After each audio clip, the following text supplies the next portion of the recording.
अच्छा पहले तो ये बताओ कहाँ से लाते हो ये वीडियोज़ निकाल निकाल के। बहुत सारे बच्चे जो है मुझे सेंड करते हैं studyloverveer@gmail.com पर। तो कई बार इतनी फ़नी वीडियो होती है, देख कर ना मन खुश हो जाता है। तो लगा कि ये वीडियो आप लोगों के साथ में शेयर करूं कि ज़िंदगी में खुश रहना कोई और रेस्पॉन्सिबिलिटी नहीं लेगा आप लोगों की, आप लोगों को खुद रहना पड़ेगा। तो खुश दिखना नहीं, बस लोगों को दिखा रहे हैं हम, चेहरे पर झूठी स्माइल है बस ऐसे ही कि हाँ खुश हैं यार हम लोग, नहीं, अंदर से खुश होना भी जरूरी है। चेहरे पर नहीं दिखे भले ही एक बार को, पर अंदर से खुश रहो, बस जिंदगी जीने में मजा आ रहा है। कितनी भी प्रॉब्लम आए उसको टैकल करने में हेल्प मिलेगी अगर अंदर से खुश रहोगे, और अगर फ्रस्ट्रेट रहोगे और ज़्यादा इरिटेट हो जाओगे चीज़ों को लेकर, और ज़्यादा परेशानी आप लोगों को देखने को मिलेगी। तो इस पर्टिकुलर समस्या का समाधान क्या है? अगर दुखी रहते हो तो अपने आप को खुश रखने की रिस्पॉन्सिबिलिटी खुद से ले लो, किसी और के ऊपर मत छोड़ो। किसी और के ऊपर छोड़ोगे तो खुश नहीं रह पाओगे, है कि नहीं? अच्छा तो बताओ कल का दिन कैसा रहा? कल के दिन को कितना रेट दोगे, कैसे यूटिलाइज किया, और आज का टारगेट किस तरीके से लेकर चलने वाले हो, ये जरूर बताना। क्या आज का शेड्यूल बना लिया है? आज के दिन को किस तरीके से निचोड़ने वाले हो, क्या ये डिसाइड कर लिया है? अगर आप नहीं निचोड़ोगे तो दिन आपको निचोड़ देगा और शाम तक फिर फ्रस्ट्रेट होते हुए घूमोगे। तो ये आप लोगों को खुद से करना है कि नहीं? या किसी और को करने के लिए दे दिया है कि वैसा तुम कर लेना इस काम को। अगर कोई और करेगा तो फिर सिलेक्शन भी उसी का होगा, आपका नहीं होने वाला है। अगर रेस्पॉन्सिबिलिटी आपने ली है अपना आपको खुश रखने की, तो उसको कंटिन्यू रखो और देखो जिंदगी जीने में कितना मजा आता है। 12 मई है, शानदार तरीके से डिस्कस करेंगे आज का ये इंपॉर्टेंट न्यूज एनालिसिस, जिसको आप लोग प्यार से बैलेंस डाइट भी बोलते हैं। इसकी पीडीएफ आप लोग जाकर डाउनलोड कर सकते हैं टेलीग्राम, और इसी के साथ में जो बेसिकली आप लोग का एप्लीकेशन है वहां से। एक छोटी सी बात, जिस किसी को रिवीजन करना हो, सारी की सारी जो भी पीडीएफ है यहाँ पर हिंदी और इंग्लिश में ट्रांसलेटेड भी हैं। ये 1 जनवरी 2022 से लेकर ये सारी की सारी प्रोवाइड करा दी गई हैं आप लोगों को यहाँ पर, ये अप्रैल 2023 तक का। इन सब के ऊपर वीडियो भी हैं प्रॉपर, इन सब जो पीडीएफ है इनके ऊपर प्रॉपर वीडियो भी बनी हुई है, आप लोग वो भी देख सकते हैं मंथली, और ईयरली वीडियो भी आप लोगों को देखने को मिलेगी। ये मंथली इसलिए प्रोवाइड करा दी है क्योंकि इनको पढ़ के जाना अच्छे से, और जो ईयरली वीडियो है वो भी इन्हीं में से निकाली गई है। इसमें थोड़ा ज़्यादा कंटेंट है क्योंकि ईयरली वीडियो में ज़्यादा नहीं डाल सकते थे, वरना वो 30-35 घंटे की हो जाती। तो ये जरूर आप लोग देख के जाना, ठीक है? तो पीडीएफ के लिए ये जरूर देख लेना आप लोग, इनमें से नजरों में को निकाल लेना। और मंथली वीडियो है, अगर आप लोग असिस्टेंट उसकी बेसिकली एपीएफसी की तैयारी कर रहे हैं तो आपके पास में टाइम भी है, इनके गो थ्रू हो सकते हैं आप लोग, पर लेकिन अगर यूपीएससी की तैयारी कर रहे हैं तो ईयरली वीडियो के ऊपर नजर डाल लेना, ठीक है? ये यहाँ पर भी है, और सारी की सारी चीजें आप लोगों को एप्लीकेशन पर भी मिल जाएंगी। ओके, एप्लीकेशन पर जब जाते हो आप लोग, यहाँ पर notes, PYQs and books PDF के बारे में आप लोगों को देखने को मिलेगा। तो नोट्स वाली कैटेगरी में आप लोगों को यहाँ पर ये मंथली वीडियो की पीडीएफ है, जो डेली वीडियो आती है इसकी पीडीएफ यहाँ पर आप लोगों को देखने को मिल जाती है, ठीक है? तो एप्लीकेशन पर भी है, और एप्लीकेशन नहीं डाउनलोड करने लग रहा है कि वेबसाइट के थ्रू जाना है, तो studyloverveer.in के थ्रू आप लोग जाकर सारी चीजें एक्सेस कर सकते हो। यहाँ पर भी नोट्स, पीवाईक्यूज एंड पीडीएफ वाला सेक्शन है, जहां से आसानी से सारी चीजें एक्सेस कर सकते हो, ठीक है? तो अच्छे से जाकर इनको वहां पर देख लेना ताकि कोई भी डाउट न रहे। और इसी तरीके से देखकर सीरियस नहीं हुआ करते, पढ़ाई को लेकर थोड़ा सा हल्का सा लाइट मूड रखा करो, पढ़ने में मजा आएगा और इंजॉय करोगे चीज़ों को, ठीक है? दोस्तों आज है 12 मई, यानी कि 12 मई। आज का दिन जो है वो काफ़ी इंपॉर्टेंट तरीके से सेलिब्रेट किया जाता है। इंटरनेशनल नर्सेज डे के रूप में आज का दिन सेलिब्रेट करते हैं 12 मई को। आप लोगों ने अगर नर्सिस के बारे में बात करें, जो नर्स होते हैं उनके बारे में अगर आप लोग ध्यान से याद रखें, तो कोविड-19 के टाइम पर इनसे ज़्यादा मेहनत शायद ही किसी ने की होगी। तो ये आप लोग ध्यान रखना है यहाँ पर। आज की डेट में अगर आप लोग बातें करें यहाँ पर, तो इसी को किस तरीके से हम लोग अवेयरनेस को फैला सकते हैं कि उनका कंट्रीब्यूशन जो है सोसाइटी में, उस टाइम पर देखा कैसे कैसे पिक्चरें वायरल हो रखी थी। मतलब डॉक्टर और जो नर्सिस के बारे में इतनी सारी जो वीडियोस जो है वायरल हुई कोविड-19 पर, कि अपने घर कई कई दिनों तक नहीं जा पा रहे हैं, पूरे दिन जो है हॉस्पिटल में मरीजों की देखभाल कर रहे हैं। आप लोगों ने देखा होगा लोगों को बेड तक नहीं जो मिल पा रहे थे, इतनी बुरी कंडीशन देखने को मिल रही थी। तो इसलिए यहाँ पर हम लोग को सैल्यूट करना तो बनता है यार, इतने डेडिकेटेड अगर हमारे हेल्थ केयर कर्मचारी, जिनके द्वारा शानदार परफॉर्मेंस दी गई थी कोविड-19 के टाइम पर। तो इसलिए थीम यहाँ पर जो रखी गई है, ये ओनली हमारे बात नहीं कर रही है, ये इंटरनेशनल लेवल पर बात की जा रही है। तो ओवर नर्सेज ओवर फ्यूचर, तो ये थीम रखी गई यहाँ पर। अगर बात करें अब की बार का जो इंटरनेशनल डे है, तो ये एक छोटी सी एक इंपॉर्टेंट इन्फॉर्मेशन, जिससे डायरेक्ट कई बार क्वेश्चन आप लोगों के बन जाते हैं, याद रखिएगा, ठीक है? अभी रिसेंटली मैंने आप लोगों से डिस्कस किया था एक साइक्लोन के बारे में, तो ये कुछ छोटी छोटी न्यूज़ है, इसके बारे में डिटेल में न्यूज़ देखेंगे। और साइंस एंड टेक का एक रिव्यू भी दूंगा मैं ईयर का आप लोगों को, जिससे कि आप लोग चीज़ें बहुत अच्छे से समझ पाएंगे। तो ध्यान से सुनिएगा। बात की जा रही है यहाँ पर किसके बारे में, ये है मोछा जो साइक्लोन है यहाँ पर, ये अभी बे ऑफ बंगाल के अंदर में डेवलप हो रहा है, और ये काफ़ी लार्ज स्केल पर आगे बढ़ रहा है। तो यहाँ से निकल कर आ रहा है, इधर से आप लोग देखते हैं ये पर्टिकुलर जो इसकी डायरेक्शन है, ये इंडियन मेट्रोलॉजिकल डिपार्टमेंट यानी कि आईएमडी के द्वारा यहाँ पर कंफर्म किया गया कि हमारे देश का अंडमान निकोबार आइलैंड ये केरला, आंध्र प्रदेश, कर्नाटका, ये सारे एरिया है जिसको काफ़ी लार्ज स्केल पर ये इम्पैक्ट करने वाला है। ये जो पर्टिकुलर आप लोगों को देखने को मिल रही है यहाँ पर, ये जो मोचा सिटी है जिसके बारे में, मोचा साइक्लोन के बारे में आप लोगों से मैंने डिस्कस किया है, ये मोचा साइक्लोन आप लोगों को देखने को मिलेगा क्योंकि इसी के नाम पर इसका नाम रखा गया है और ये यहाँ पर ये यमन के द्वारा रखा गया है, तो इसलिए इंपॉर्टेंट है काफ़ी। तो ये पर्टिकुलर लोकेशन भी मैंने आप लोगों को दिखा दी। तो जो ये पर्टिकुलर यमन है, ये पर्टिकुलर कॉफ़ी के लिए ये मोचा एरिया जो है ये फेमस है। तो अलग अलग कंट्री को यहाँ पर एक तरीके से नाम सजेस्ट किया जाता है उनके द्वारा और उसके बेस पर नाम रखे जाते हैं। तो याद रखिएगा मोचा जो रखा गया है ये रखा गया किसके द्वारा, यमन के द्वारा, ठीक है। तो ये कॉफ़ी प्रोडक्शन के बारे में यहाँ पर बात की जा रही है, ठीक है। तो ये काफ़ी इंपॉर्टेंट है, डायरेक्ट क्वेश्चन पूछा जा सकता है इसके बारे में कि कौन कंट्री नाम रखती है और यहाँ से क्वेश्चन भी कई बार बनते हैं, ठीक है। नेक्स्ट यहाँ पर ये बात की जा रही है पुलित्जर प्राइज के बारे में। कई फील्ड के प्राइज ऐसे होते हैं जो कि बहुत इंपॉर्टेंट होते हैं, उनको लगभग इक्विवेलेंट माना जाता है नोबेल प्राइज के, ठीक है। तो यहाँ पर पुलित्जर जो अवार्ड है 2023 का, ये आर्ट एंड जर्नलिज्म के लिए एक नोबेल प्राइज के तरीके से इसको देखा जाता है, यानी कि जो भी अपनी अच्छी परफॉर्मेंस देता है जर्नलिज्म के फील्ड में उनको ये अवार्ड यहाँ पर दिया जाता है। तो अभी रिसेंटली यहाँ पर ये अवार्ड देखने को मिला, जर्नलिज्म, आर्ट, म्यूजिक और लिटरेचर के फील्ड में नॉर्मल दिया जाता है। तो यहाँ पर ये एसोसिएटेड जो press and the staff of the जो न्यूयॉर्क टाइम्स है उसको यहाँ पर कवर किया गया, रसिया यूक्रेन वॉर, तो यहाँ पर उसके चलते पुलित्जर प्राइज यहाँ पर इनको दिया गया, ठीक है। तो यानी कि क्वेश्चन पूछा जा सकता है किन किन को मिला। तो ये दो इंपॉर्टेंट पर्सनैलिटी है, कहीं ना कहीं आप लोग बोल सकते हैं रसिया और यूक्रेन की जो लड़ाई हो रही है उसको हाईलाइट करने की कोशिश की गई यहाँ पर, ऐसा भी आप लोग बोल सकते हैं, ठीक है। तो ये दो इंपॉर्टेंट पर्सनैलिटी का नाम आप लोग याद रखिएगा, बारबरा किंग्सलोवर, इसी के साथ में यहाँ पर हर्नन ड्रेज, ठीक है। तो ये डाइस, ये दो पर्सनैलिटी हैं जिनका नाम अनाउंस किया गया है क्योंकि रसिया और यूक्रेन की लड़ाई को इनके द्वारा काफ़ी लार्ज स्केल पर कवर किया गया। तो इसी के नाम से इंपॉर्टेंट डायरेक्ट क्वेश्चन आप लोगों के लिए बन जाएगा, तो याद रखिएगा। पोस्ट ऑफिस से कितना बड़ा नेटवर्क है हमारे देश के अंदर में, कि दुनिया का सबसे बड़ा नेटवर्क पोस्ट ऑफिस का हमारे देश में है। आप लोगों ने भी आसपास में कहीं ना कहीं पोस्ट ऑफिस देखा होगा, आप लोगों के गाँव तक पोस्ट ऑफिस आप लोगों को देखने को मिल जाते हैं। तो इंडियन पोस्ट जो है वो कोलैबोरेट कर रहा है CAIT के साथ में, यानी कि confederation of all India trader के साथ में ये मिलकर काम करेगा यहाँ पर, जिससे कि एक प्रॉपर लॉजिस्टिक जो सर्विस है वो प्रोवाइड कराया जा सके। खासकर जो छोटे छोटे बिजनेसमैन हैं वो अपना सामान इधर से उधर भेजना चाहते हैं कहीं पर, तो इंडियन पोस्ट जो है वो उसको यहाँ पर सपोर्ट प्रोवाइड करा सके। तो यहाँ पर शिपिंग या डिलीवरी सर्विसेज जो होती है वो कहीं ना कहीं आप लोग अगर कोई सामान बेचना चाहते हैं तो काफ़ी इंपॉर्टेंट है यहाँ पर।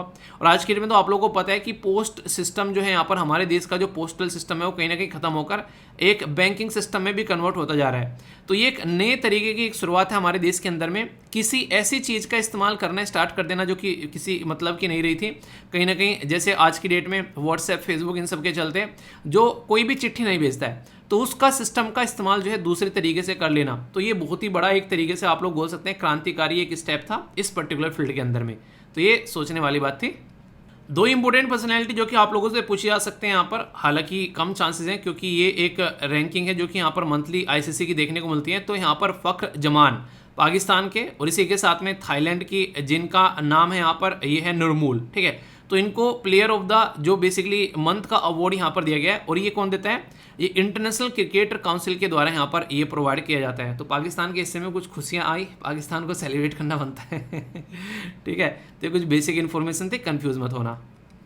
एक और छोटी सी बात यहाँ पर जो मैंने आप लोगों को पहले भी बोला था, वो आज स्टार्ट होने जा रहा है आप लोगों का। जो भी यहाँ पर ऑलरेडी EPFO APFC के कोर्स में इनरोल हैं, अपनी फीस उनके द्वारा पूरी पे कर दी गई है, वो सारे के सारे बच्चे जो हैं अब यहाँ पर अगर चाहते हैं UPSC CSC का कोर्स ज्वाइन करें जो कि 15 जून से स्टार्ट होने वाला है, तो जो भी सारी की सारी फीस उन्होंने यहाँ पर पे की है वो उनको डिस्काउंट मिल जाएगी सारी की सारी फी। यानी कि ये समझो कि अगर आप लोग UPSC का कोर्स अगर ज्वाइन कर रहे हैं तो ये फीस, ये पूरा का पूरा कोर्स जो है APFC का आप लोग का फ्री हो गया, यानी कि टोटल फीस जो है आप लोग की उसमें शिफ्ट कर दी गई है अगर आप लोग UPSC का कोर्स ज्वाइन कर रहे हैं। कई सारे बच्चे बोल रहे थे कि सर ये हमको मिलेगा क्या कुछ ऐसा डिस्काउंट, तो मुझे लगा यार देखो कि एक आप लोगों ना एक लंबे समय तक चीज़ें मिल जाएंगी, लगभग 1.5 साल तक का आप लोगों के पास में पूरा कोर्स रहेगा। तो 1.5 साल तक का कोर्स जो कि यहाँ पर मीन्स तक का रहेगा UPSC 2024 तक का, तो आसानी से आप लोग सारी चीज़ें कवर कर सकते हो, बहुत कुछ उसमें कवर कराया जाएगा। ये सारा जो पोर्शन यहाँ पर APFC का है वो भी आप लोगों को वहाँ पर अच्छे से आप लोगों को वहाँ पर सारी चीज़ें कवर होती मिलेंगी, ठीक है। तो वहाँ पर आप लोगों को क्या करना है, कूपन कोड यूज़ करना है IAS वीर,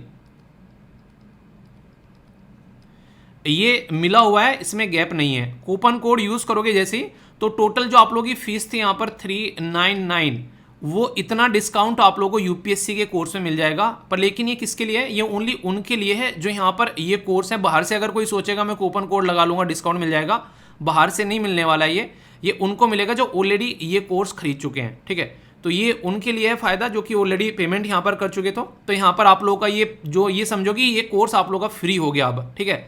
ये आप लोगों को एक तरीके से फ्री मिल गया। तो इतना ये सारा का सारा अमाउंट डिडक्ट हो जाएगा जैसे आप लोग यहाँ पर जाकर उसमें पेमेंट करोगे। ये आप लोगों का जो अवेलेबल है ये 14 जून तक अवेलेबल है बस। 14 जून के बाद में यहाँ पर ये अवेलेबल नहीं रहेगा, क्योंकि उस टाइम पर आप लोगों को मैंने बोला था कि कुछ चेंजेस किए जाएंगे उसके अंदर में, प्राइस को लेकर, और कुछ और चीज़ें चेंज की जाएंगी उसके अंदर में। तो उसकी वजह से यहाँ पर ये अवेलेबल नहीं रहेगा। और जब तक ये कूपन कोड चल रहा है, ये कूपन कोड तब तक इस्तेमाल कर लीजिए, फिर बाद में मत बोलना कि सर बताया नहीं था, क्योंकि उसके बाद में इंस्टॉलमेंट स्टार्ट होगी और इंस्टॉलमेंट पर ये कूपन कोड नहीं लग पा रहा है। ये टेक्निकल कुछ ऐसा मुद्दा है वहाँ पर, इसलिए मैंने आप लोगों को पहले बता दिया है, क्योंकि 14 के बाद में फिर इंस्टॉलमेंट स्टार्ट होगी, ये कूपन कोड बंद हो जाएगा। तो फिर मत बोलना कि सर ये डिस्काउंट लेना था आपने बताया नहीं, क्योंकि इंस्टॉलमेंट पर नहीं लग रहा है, तो ये ऐप के ऊपर नहीं काम कर पा रहा है। तो इसलिए पहले ये उनको अलाउ कर दिया है। फिर यहाँ पर जो इंस्टॉलमेंट वाक के लिए परेशान है उनके लिए इंस्टॉलमेंट स्टार्ट की जाएगी 15 जून से, ठीक है। तो ये आप लोगों को बता दिया। अगर कोई कंफ्यूजन होगा तो उसे दूर कर लीजिएगा। IAS वीर ये एक साथ में मिला हुआ वर्ड है, ये कूपन कोड यूज कर आप लोग इसको यूज कर सकते हैं, ठीक है। चलिए आगे चलते हैं दोस्तों। ये लेक्चर एक ऐसे राज्य के बारे में है जो हर जवां मर्दों की, मतलब मर्दों के लिए नहीं, मतलब हर जवां इंसान की पसंद होता है वो राज्य है। एक बार नहीं कुछ हो या ना हो यार, इस राज्य में जरूर घूम के आना है। बताओ उस राज्य का नाम क्या है कमेंट बॉक्स में, फिर आर्टिकल में आगे आप लोगों को पढ़ाता हूँ। मैक्सिमम लोग हालांकि सही आंसर दे दिए हैं। हाँ ठीक है बिल्कुल मैं बात कर रहा हूँ गोवा के बारे में। हालांकि गोवा सबकी पसंद है, पर लेकिन ये जो न्यूज़ है ये गोवा के बारे में नेगेटिव न्यूज़ है। क्यों? क्योंकि गोवा में रिसेंटली अभी फॉरेस्ट फायर देखने को मिला। और सबसे बड़ी बात यह है, जब ये फॉरेस्ट फायर के बारे में आप लोगों से बात करूँगा, ये एक ऐसा टॉपिक है जो काफ़ी लंबे समय से न्यूज़ में भी रहा, और बहुत सारे इंसिडेंट जो हैं फॉरेस्ट फायर के दुनिया में अलग अलग एरिया में कई जगह देखने को मिले। ये अगर आप लोगों को एक पिक्चर दिखाऊं तो ये मन को दहला देने वाली है। ये अमेज़न के फॉरेस्ट में जब जंगलों में आग लगी तो ये खरगोश को देखो आप लोग, मतलब इसको देख के ना अंदर से, मतलब नहीं कहते गाँव वाली भाषा में, ये जी पसीज गया भाई एक तरीके से अंदर से, मतलब दिल ना ऐसा रोने वाला है। मैंने कहा यार बेचारा देखो, मतलब आंखें तक जल गई, पूरे पैर पंजे फील करने की कोशिश करो। अगर आप लोगों ने कभी खाना बनाया हो, जैसे नहीं गैस पर रोटियां जला एक तरीके से मतलब गर्म करते हैं, या चूल्हे पर रोटियां बनाते हैं, तो उस टाइम पर जरा सा हाथ जल जाए ना अगर, तो फील होता है। आप लोगों ने सुना होगा कि दूध का जला हुआ छाछ भी फूंक फूंक कर पीता है। तो जलने में जितना दर्द होता है शायद ही किसी चीज़ में होता है। और उसी जंगल के अंदर में दुनिया भर के हमारे जीव जंतु जो हैं वो जलकर हर साल बेसिकली एक तरीके से मर जाते हैं। अभी यहाँ पर गोवा के जो फॉरेस्ट के अंदर में जो आग के इंसिडेंट देखने को मिले, अभी रिसेंटली यहाँ पर ये बोला गया कि 74 यानी कि 74 के करीब इंसिडेंट देखने को मिले यहाँ पर। इसकी वजह से बहुत सारी प्रॉब्लम यहाँ पर झेलनी पड़ती है। और रीज़न क्या रहता है, जब टेम्परेचर जो है वो हाई हो जाता है, जैसे हम लोग इतनी सारी एक्टिविटी कर रहे हैं उसकी वजह से टेम्परेचर हाई हो गया, इन्वायरमेंट में मॉइस्चर जो है वो कम हो गया, मॉइस्चर और जो ह्यूमिडिटी होती है, तो इसकी वजह से यहाँ पर क्या होता है, ये आग बेसिकली पकड़ता हुआ नजर आता है। जो ये शब्द मैंने बोले हैं ना सारे, इनमें से बड़ा ही प्यारा सा एक MCQ बन सकता है आप लोगों का, कि कैसी सिचुएशन होती है जब जंगलों में आग लगती है। तो यहाँ से आप लोग इसका अंदाजा लगा सकते हैं। कुछ आग ऐसी होती हैं जो लगती हैं, और कुछ आग ऐसी होती हैं जो लगाई जाती हैं। जैसे झूम कल्टीवेशन के बारे में आप लोगों ने सुना होगा। उसमें क्या करते हैं, एक पर्टिकुलर एरिया में आग लगाते हैं, जंगल को साफ करते हैं, कुछ दिनों तक वहाँ पर खेती करते हैं। फिर वहाँ पर जब तक खेती करते हैं जब तक कि उस ज़मीन का जो उपजाऊपन है वो ख़त्म ना हो जाए। फिर जैसे ही उसका उपजाऊपन ख़त्म होता है फिर दूसरी जगह जाते हैं, वहाँ से काटते हैं, पीटते हैं, जंगल को साफ करते हैं, और फिर इसी तरीके से घूम घूम कर कुछ टाइम ड्यूरेशन के बाद में 15-20 सालों के बाद में फिर से घूम कर यहीं पर आए, और फिर से यहाँ पर जंगल इसी तरीके खड़े हुए मिलेंगे। तो ये पैटर्न फॉलो किया जाता था। पर लेकिन ये पैटर्न पुराने टाइम में तो चल जाता था। आज की डेट में वैसे ही पृथ्वी के ऊपर से जंगलों की कमी होती जा रही है, यानी कि पेड़ पौधे और फॉरेस्ट की कमी होती जा रही है। तो ज़रूरी है कि इन चीज़ों के बारे में बात की जाए और इन चीज़ों के बारे में सोचा जाए कि कैसे इन इंसिडेंट्स को रोका जा सके। तो गोवा के अंदर में पर्टिकुलर यहाँ पर ये बहुत सारे इंसिडेंट देखने को मिले। अगर फॉरेस्ट फायर के बारे में, गोवा के बारे में बात करूँ, अभी सारी बातें गोवा के बारे में चल रही है, आगे फिर देश के बारे में मैं आप लोगों से इंसिडेंट के बारे में बात करूंगा, ताकि इस टॉपिक को आप लोग अंदर तक समझ पाओ। इससे चाहे प्रीलिम्स का क्वेश्चन बने, चाहे मेंस का क्वेश्चन बने, चाहे इंटरव्यू में आप लोगों से कोई पूछे, तो ये टॉपिक इस तरीके से हो जाएगा कि आप लोग आराम से इस टॉपिक का सुहागा कर पाओगे एग्जामिनेशन हॉल के अंदर में। तो बेसिक पर्पज यहाँ पर ये है। अगर बात करें यहाँ पर जैसे गोवा के अंदर फॉरेस्ट के बारे में, तो यहाँ पर कई तरीके से आप लोगों को चीज़ें देखने को मिलती हैं। कई जगह यहाँ पर फॉलो किया जाता है जिसको बोलते हैं स्लैश एंड बर्न टेक्निक। जैसे मैंने बोला यहाँ पर झूम कल्टीवेशन, तो ये आप लोग एक तरीके से बोल सकते हैं कि कई जगह इनको काटा जाता है, या फिर कुछ ऐसा भी आप लोगों को फंडा देखने को मिलेगा। कई बार जो आसपास वाली घास है ना, उसको जानबूझकर जलाने के लिए उसके पास में आग लगा दी जाती है, और जो पेड़ होते हैं उनको बचा लिया जाता है ताकि आसपास की घास जो है वो यहाँ पर खत्म हो जाए और ये पेड़ जो है वो मेनली बचे रहें। यानी कि कई बार इंसान भी यहाँ पर कुछ इस तरीके पैटर्न फॉलो करने की कोशिश करता है। ये जो कैश्यू होते हैं, कैश्यू फार्मर जो होते हैं ना, ये नॉर्मली वो ये फॉलो करते हुए नजर आते हैं। मतलब क्या हो गया, मतलब जैसे यहाँ पर मैंने अभी आप लोगों को दिखाया, ये पूरा का पूरा कारनामा आप लोगों को, जो कैश्यू मतलब काजू, जो काजू बेसिकली उगाने वाले जो किसान होते हैं, वो यहाँ पर ये काम करते हैं ताकि जो खरपतवार है उसको कम किया जा सके, उसको घटाया जा सके। ये कंडीशन कई बार क्या होती है, आप लोग देखते हैं कि एक तरीके से ना कि करने तो कुछ और जा रहे थे, हो कुछ और गया। तो कई बार ये आप लोगों ने देखा होगा, मुझे अभी गांव के इंसिडेंट याद आते हैं कई बार। जैसे गांव में जब खेत में से गन्ना जो है छीला जाता है, तो उसमें से पत्तियां बच जाती है, उस पत्ती को किसान आग लगाते हैं ताकि अगली खेत के लिए, खेत को तैयार किया जा सके अगली फसल के लिए। कई बार क्या होती है, वो जो आग होती है ना, वो एक तरीके से पड़ोसी वाले खेत में पहुंच जाती है और दूसरे खेत में पहुंच जाती है, और कई सारे खेत जलकर राख हो जाते हैं उसकी वजह से। तो ये क्या हो गया, ये ह्यूमन डिजास्टर हो गया, यानी कि इंसान ने अपने आप ही यहाँ पर उस चीज़ को जला डाला। खुद हमारे देश में एक पर्टिकुलर रिपोर्ट के बारे में आप लोगों को पता होना चाहिए, डायरेक्ट आप लोगों को क्वेश्चन बन सकता है और कहीं मेंशन कर दोगे इसके बारे में, तो एग्जामिनर को भी लगेगा वाह क्या होशियार बच्चा, पढ़ने वाला बच्चा। ठीक है, तो ये क्या है, ये बात की जा रही है Indian state of forest report के बारे में। ये Indian state of forest report है ना यार, ये 2021 में जब पब्लिश की जाती है, बेसिकली अभी जो पब्लिश की गई, उसमें बड़ी इंटरेस्टिंग बात बोली गई। ये फॉरेस्ट सर्वे के द्वारा प्रस्तुत की जाती है, फॉरेस्ट सर्वे ऑफ इंडिया, इसके द्वारा क्लासिफाई किया गया कि 100% गोवा का फॉरेस्ट कवर जो है वो लेस फायर प्रोन है। समझ रहे हैं आप लोग, यहाँ पर जो एरिया फायर के प्रोन ही नहीं है, जहां पर फायर जो है वो काफी कम लगती है, फायर लगने के चांसेस बहुत कम है 100% एरिया में, और वहां पर पिछले कुछ टाइम में 74 के करीब केसेस आगे आग लगने के। तो ये क्या है, मतलब इन्वायरमेंट तो ऐसा नहीं है कि वहां पर जल्दी आग लग जाए, माहौल तो ऐसा नहीं है कि वहां पर जल्दी आग लग जाए, पर लेकिन कुछ कंडीशन ऐसी बन जाती हैं। ठीक है, तो दोनों ही तरीके से होता है। उन्हें कहते हैं कि आग दोनों तरफ से लगी है, एक तरफ से नहीं। तो यहाँ पर भी आग दोनों तरफ से लगी है, कुछ तो माहौल बना दिया इन्वायरमेंट में और कुछ इंसानों ने कर दिया। तो connection between weather, climate change and fire, तो वेरी लिटिल रेन जहाँ पर जब हो रही है, मान लीजिए जैसे गोवा के अंदर में अक्टूबर लास्ट में अगर बात करें, तो यहाँ पर बताया गया है कि हीट वेव लाइक कंडीशन बनी है आज के दिन में। हालांकि गर्मी में पूरे देश के अंदर में कंडीशन देखने को मिलती है, पर कहीं कुछ ज़्यादा हो जाता है। तो जब लो ह्यूमिडिटी रहेगी, यानी कि पानी यानी कि एक तरीके से कम रहेगा इन्वायरमेंट के अंदर में, तो उस टाइम पर यहाँ पर ये सिचुएशन बनाना आसान होता है, यानी कि आसानी से आग पकड़ लेते हैं, आग लग जाती है। तो फॉरेस्ट फायर के अगर इंसिडेंट आप लोग बात करें, यहाँ पर आप लोग देखते हैं नंबर ऑफ फॉरेस्ट फायर, एक तरीके से अलर्ट जो अगर बात करें 2 जनवरी 2003 से लेके जनवरी 2021 तक का, ये पूरा आंकड़ा आप लोगों के सामने प्रस्तुत किया गया है। अभी 2021 के इंसिडेंट देखो आप लोग, यहाँ पर 3,86,000 मतलब 31 इंसिडेंट आप लोगों के सामने यहाँ पर निकल कर आ रहे हैं। तो ये कितने बड़े इंसिडेंट हैं, मतलब कोई भी एरिया शायद बचा होगा जहाँ पर आग न लगी हो। तो ये आप लोग समझ सकते हैं। नॉर्मली 3 कंडीशन की रिक्वायरमेंट होती है अगर आप लोगों को आग देखनी है वाइल्ड, जो एक तरीके से जंगलों के अंदर में। एक तो फ्यूल की कोई ऐसे ही नहीं कि फ्यूल की कमी है भाई साहब, सब जगह सूखी पत्तियां मिल जाएंगी आप लोग आराम से, वहाँ पर बहुत ही जितना लार्ज स्केल पर आप लोगों को चाहिए। दूसरा ऑक्सीजन की कमी होगी क्या वहाँ पर, खुद बताओ आप लोग यहाँ पर जंगलों के अंदर में। और तीसरा है हीट, और हीट जो लू चल रही है यहाँ पर, ये इतनी हीट जनरेट कर ही देती है कि ऐसा माहौल आसानी से बन जाए। तो अगर पूछे आप लोगों से ये 3 कंडीशन जो है बेसिकली, तो ये 3 कंडीशन बड़ी नॉर्मल सी होती हैं। ऐसे फॉरेस्ट या ग्रासलैंड जहाँ पर काफ़ी लार्ज स्केल पर ये कंडीशन देखने को मिलती है, वहाँ पर आसानी से यहाँ पर अनकंट्रोल्ड फायर आप लोगों को कई बार देखने को मिलती है, जंगलों की जो आग बोल देते हैं। उसी आग में अभी रिसेंटली अमेजन के बहुत सारे फॉरेस्ट जल गए। हालांकि कुछ लोगों ने तो आरोप भी लगाए थे कि जानबूझकर जलाए गए हैं जंगल। क्यों? क्योंकि इन जंगलों को साफ कर कर एग्रीकल्चर करने की कोशिश, यानी खेती बाड़ी करने की कोशिश की जा रही है। और उनके जो प्रेसिडेंट थे उनके द्वारा ये बात कई बार बोली भी गई कि वो चाहते हैं कि लैंड जो बेसिकली खेती ऐसी बनाई जाए जहाँ पर कृषि की जा, मतलब ज़मीन ऐसी बनाई जाए जहाँ पर खेती की जा सके। तो उससे और लोगों को जो है थोड़ा सा विश्वास हो गया कि भाई साहब इसी ने आग लगाई है। तो वही बातें आप लोगों को यहाँ पर देखने को मिलेगी। अगर फॉरेस्ट फायर के बारे में बात करें, जैसे नेचुरल कोज क्या होते हैं और इसी के साथ में मैन मेड कोज क्या होते हैं, इन चीज़ों को फील करो।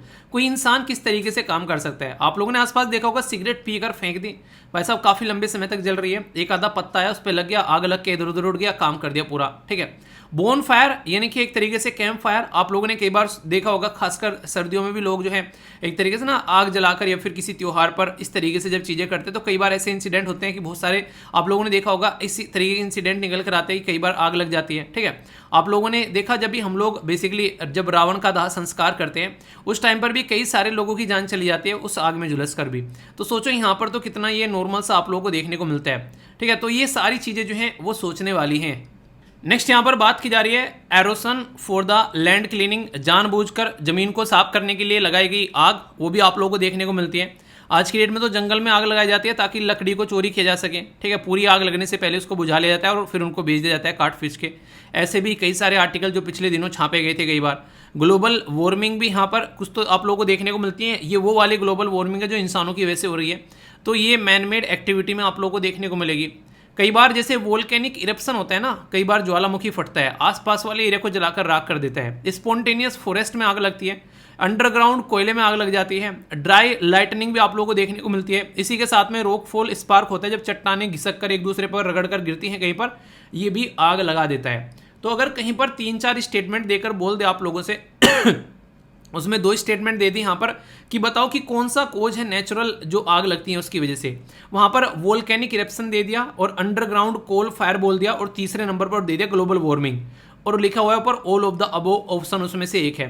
तो 99% लोग जो हैं वो ऑल ऑफ द अबोव लगा के आएंगे, क्योंकि ग्लोबल वार्मिंग को भी वो किस में काउंट कर रहे हैं, वो नेचुरल कोज में काउंट कर रहे हैं। और इन्हीं छोटी छोटी चीज़ों के ऊपर यूपीएससी खेलती है आप लोगों के साथ में। तो वो तो खेलेगा भाई साहब, आपको भी खिलाड़ी बनना है, उसके खेल से उसके दांव पे से बचना है। और वो कैसे होगा, जब आप लोग प्रैक्टिस करोगे, चीज़ों को अच्छे से समझोगे। अब कुछ ऐसी बातें जो पर्टिकुलर मैं अपने देश के बारे में आप लोगों को बताता हूँ कि हमारे देश के अंदर में क्या क्या चीज़ें देखने को मिलती हैं। एक दिन बोला मैंने कि अपने देश के बारे में बताता हूँ, एक बच्चा ही लिख रहा है सर आपका ही देश थोड़ी ना, हमारा भी है। ठीक है यार, हमारे देश के बारे में बताता हूँ, ठीक है।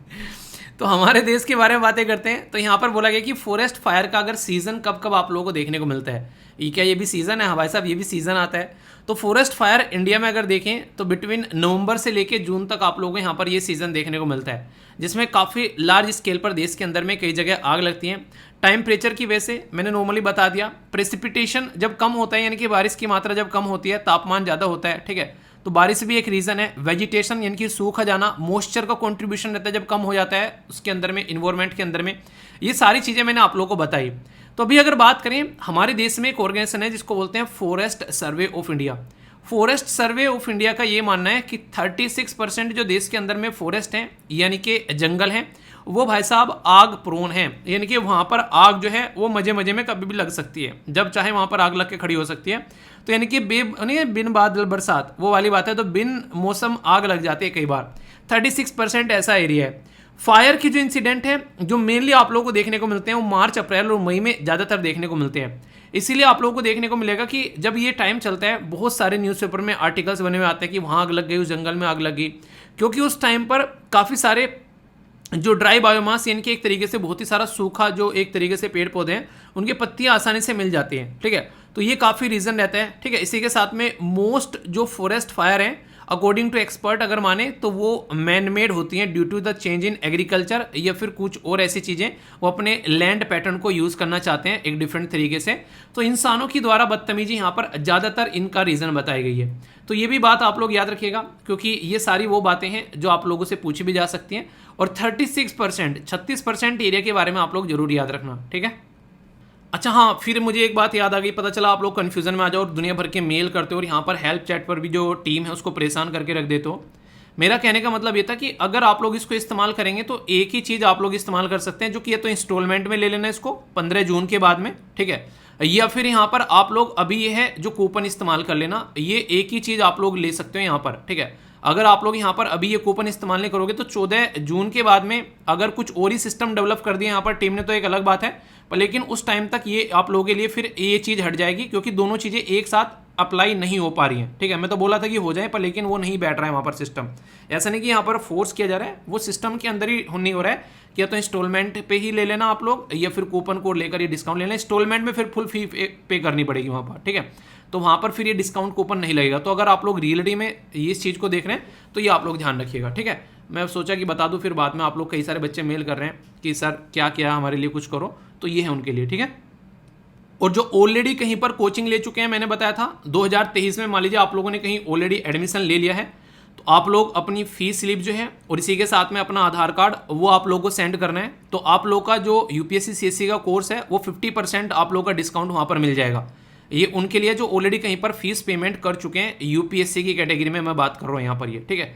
तो ये आप लोग, या फिर कोई ऐसा है जो कि आज के डेट में दिव्यांगन है, वो भी यहाँ पर इसका इस्तेमाल कर सकता है, उसको भी 50% का डिस्काउंट देखने को मिलेगा। ये उनके लिए है जो मैंने अभी आप लोगों को बताया, तो इसको आप लोग रखिएगा। पर लेकिन ये 15 से बाद में स्टार्ट होगा आप लोगों का, ठीक है, क्योंकि वहाँ पर इंस्टॉलमेंट स्टार्ट होगी, तो उसी के हिसाब से फिर ये चीज़ें आप लोगों को आगे बढ़ती यहाँ पर नजर आएगी।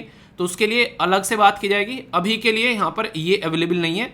अभी पहले उनको प्रेफरेंस दिया जा रहा है जो ऑलरेडी यहाँ पर कूपन कोड वाले हैं, जो कोर्स के अंदर इनरोल, ये उनके लिए पहले अभी, ठीक है। एक इंटरेस्टिंग चीज़ बताऊँ आप लोगों को, ये जो आग होती है जो ये जंगलों के अंदर में लगती है, इसके भी आप लोगों को टाइप्स देखने को मिलेंगे, यानी कि अलग अलग प्रकार की ये आग होती है। जैसे यहाँ पर आप लोगों को देखने को मिल रहा है ग्राउंड फायर, यानी कि जो ग्राउंड फायर आप लोगों को देखने को मिलेगी, जो कि ज़मीन के अंदर नहीं, कई बार आप लोगों ने ये सुलगती रहती है, कई दिनों तक आग लग गई है। तो ये जो एक तरीके से जो फायर होती है, ये ऑर्गेनिक जो मटेरियल होते हैं सॉइल के अंदर में, उनको बर्न करती है, और ये स्लोली आगे बढ़ती नजर आती है। जो वेजिटेशन होती है यहाँ पर, उसको बिल्कुल बर्बाद कर देती है, ख़त्म कर देती है, ठीक है। तो ये वाली जो फायर होती है, ये एक तरीके से खतरनाक लेवल की आप लोगों को देखने को मिलेगी। एक होती है सरफेस फायर, यानी कि जो नहीं ऊपर का खरपतवार पड़ा होता है, पत्ते वत्ते, उनको जला के चली जाती है, ठीक है। और ये होती है क्राउन फायर, यानी कि जो पेड़ पौधे होते हैं उनके ऊपरी सतह में जो यहाँ पर बेसिकली आप लोगों को देखने को मिलती है, वो लगती है। तो अलग अलग तरीके से यहाँ पर इनको क्लासिफाई किया गया है। अगर इनका क्लासिफिकेशन भी देखोगे तो अगर कोई पूछ ले यहाँ पर कि कितने प्रकार के होते हैं और 4 ऑप्शन दे दे आप लोगों को, बोले कि यहाँ पर कौन सा नहीं है, तो ये आप लोगों को पता होना चाहिए कि ज़मीन के अंदर लग रही है, ज़मीन के बेसिकली थोड़ी सतह पर लग रही है, और ये बिल्कुल ऊपर पेड़ पौधों के, ठीक है। तो ये एक इंटरेस्टिंग क्वेश्चन बन जाएगा अगर सामने वाला बनाना चाहेगा तो, ठीक है। प्रिवेंट करने के लिए कई सारी चीज़ें आप लोगों को देखने को मिलती हैं। कोई चीज़ अगर रोकनी है तो उसके लिए क्या कर सकते हैं? सबसे पहले तो जब ये ऐसा मौसम होता है, जब इस तरीके की गर्मी पड़ती है, सूखा पड़ता है, तो लोगों को अवेयर करा जाए कि यार ये टाइम ऐसा है जिसमें यहाँ पर आग लग सकती है। तो थोड़ा सा यार ये जो हरकतें होती हैं, बीड़ी सिगरेट पीकर फेंकना, ये सब चीज़ें, ये थोड़ा सा एक तरीके से इस पर ध्यान रखना, और जो कोई करे तो फिर उसको नहीं अड़े हाथों लेना है, मतलब फाइन वाइन लगाओ उसके ऊपर। इसी के साथ में जो ड्राई बायोमास होता है उसको यहाँ पर क्लियर करने की बात की जाती है, ठीक है। जो भी सूखा है उस टाइम पर नीचे पेड़ पौधों के और वो सब चीज़ें जिससे जल्दी आग पकड़ लेता है, तो अर्ली बर्न कर दो उसको अपने आप ही। यानी कि अगर ऐसा कुछ हो तो पहले उसे अपने आप ही जला दो, ताकि पता चला पेड़ में आग लगे तो इकट्ठा करके उसको अपने आप ही यहाँ से ख़त्म कर डालो, ठीक है। तो ये आप लोगों को देखने को मिलेगा। यानी कि एक तरीके से आप लोगों को ये चीज़ें अपने आप से लेकर चलनी पड़ेगी पहले ही, कि हाँ ये इस तरीके की माहौल न बने कि जंगलों में आग लग जाए। एक इंपॉर्टेंट बात यहाँ पर ये कि जंगलों के अंदर कुछ ऐसे पेड़ पौधे लगाए जाएं जो कि जल्दी से आग न पकड़ते हो। तो इस तरीके से भी बात कर सकते हैं कि ग्रोइंग इस तरीके की जो स्टेप्स होती हैं, ताकि अगर आग लगे तो यार इस तरीके से यहाँ पर लगा दो ताकि आग को वो रोक सके, ठीक है।